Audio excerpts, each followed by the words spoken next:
Welcome back to the channel, people. KG is back. It is time for your match preview. Leeds United versus Swansea.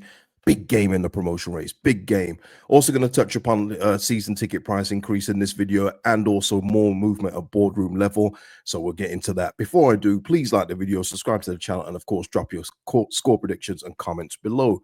So let's just get straight into this one. Leeds United, top of the table, and that is exactly where we want to stay. Very favourable home fixture tomorrow against Swansea. I believe they've lost something like 10 of the last 14. They've definitely lost the last 2, one including a home loss against Burnley, our promotion rivals.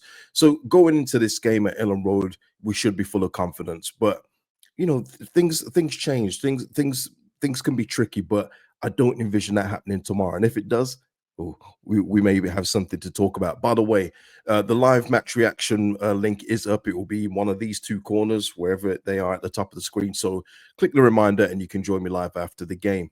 But we should be going into this game full of confidence. Swansea, as I say, they're bad form. They're down in, mid-table doing nothing. They're not going to get relegated or promoted. So, they're in that limbo of what we used to be back in the day when we used to finish 15th, where we had nothing to play for, no relegation worries, no promotion worries. So they're probably just waiting for the end of the season. So it's a perfect time for a few players to put on some performances, get out of the rut that we've been in, and get back on the winning train.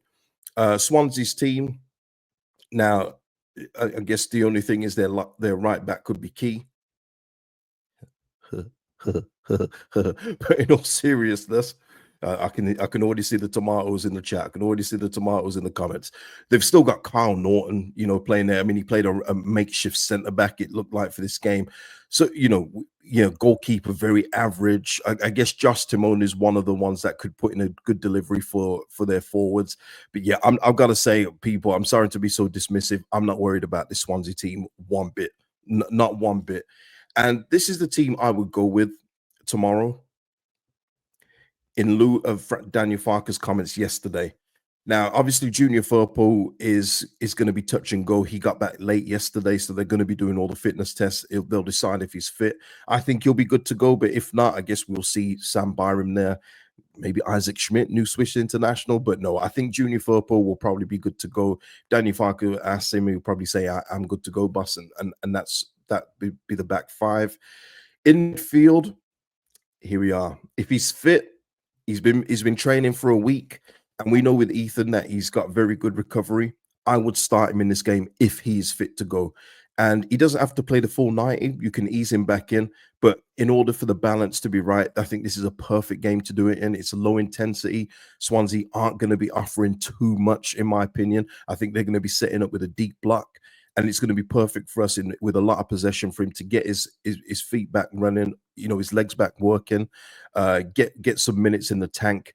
And hopefully, if we're comfortable up by like 1-2-0, then he can come off like after 60 minutes. Give him 60 minutes and then we go from there. But if Ampadu is fit, he absolutely starts. And of course, he starts alongside Tanaka, which goes without saying. Going forward, I think we'll see this front 4. I think Dan James will be, highly motivated to play, as will Joel Peru, again, his former club, Swansea. So we got 2 ex-Swansea boys there. Joe Rodon too, by the way. But yeah, going forward, I think that James and Peru are locked in. Solomon, he's automatic for me at left at this point. And we know we're going to see Brenden Aaronson. And I've highlighted Brenden Aaronson on the thumbnail for a couple of reasons, and it's all to do with what Farke said yesterday. Brenden has to come back now with performances. Has to. He's had his dip, a very, very big dip. He's almost been invisible at times. Now, I'm not looking, I'd love him to score a goal tomorrow. I'd love him to provide an assist or a pre-assist. But I just want to see him visible on the pitch tomorrow. I want to know that we've got a link there in the number 10 and not just a blank space with absolutely nothing there, which is what he has been in his past few performances. He's basically been, it's been a non-factor. So what Brenden has to do is just get back to the basics of what he was doing early in the season, where he was a big impact player for us. And he was coming in clutch with goals. Even had people talking about, oh, he's got more goals than Jorginho. Those same people, do you still think Brenden Aaronson's a better player than Jorginho? I always say if Jorginho was still here this season, I think he would have gotten double figures. I think it would have improved this season. But Brenden, he's got different attributes in that 10, and he needs to use them. We need to see that tomorrow. Can't be a passenger anymore. And I go by that from what Daniel Farke said in regards to him training better, looking refreshed. And I also go by the second thing he said, which was if he's not performing, he's not guaranteed to start. So there's a lot on the line with Brenden Aaronson here. He has to perform and keep the shirt. Otherwise, we're going to see if Danny Farker's a man of his word.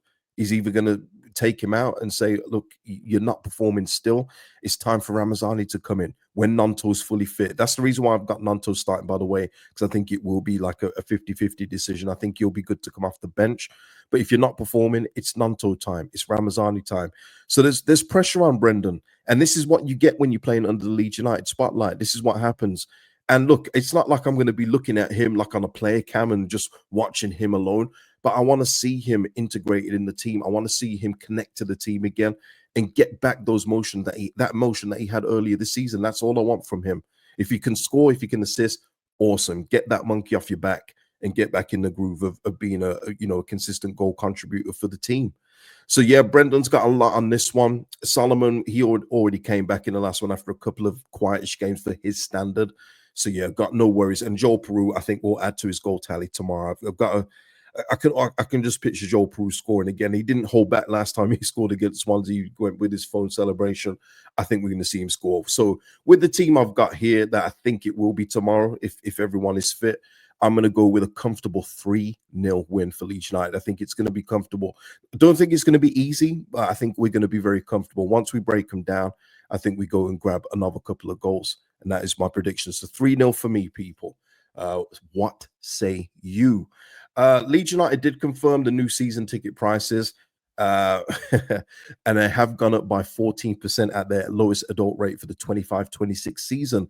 The waiting list is now up to 26,000 people, which again, like I say, until these numbers decrease, people, I will always hold my standards high for this football club. I will always do it because that's all money. And look, you're asking us to pay. Well, not us. I don't pay for a season ticket anymore.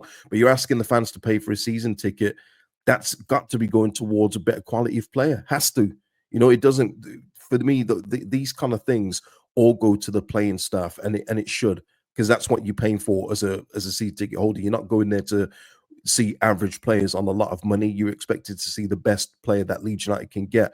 Now, listen, you're going to get this increase next season for better Premier League players, or to make sure we can keep Alex Kearns as our third choice goalie. It's going to be one of those next season. Hopefully, it's the former in going Premier League. I don't want to.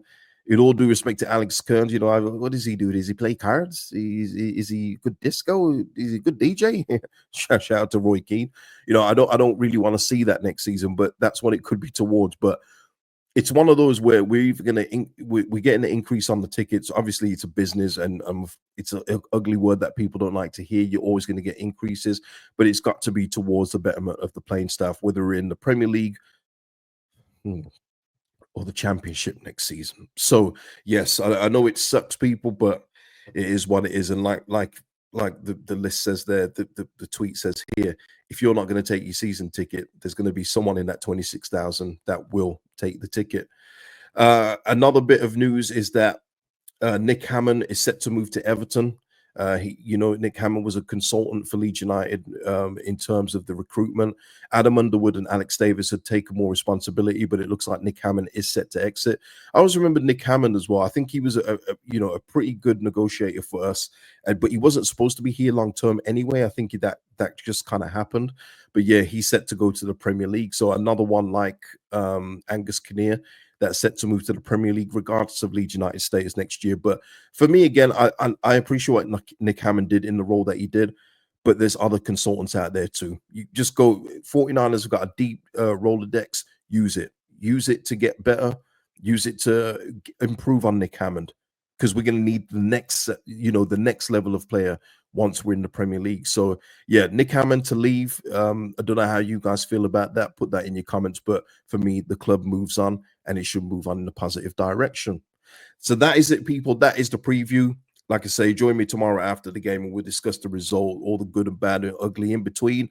And I'll see you tomorrow, people. Like the video before you go. It's free, and it helps out the channel immensely. See you tomorrow, people. Peace out.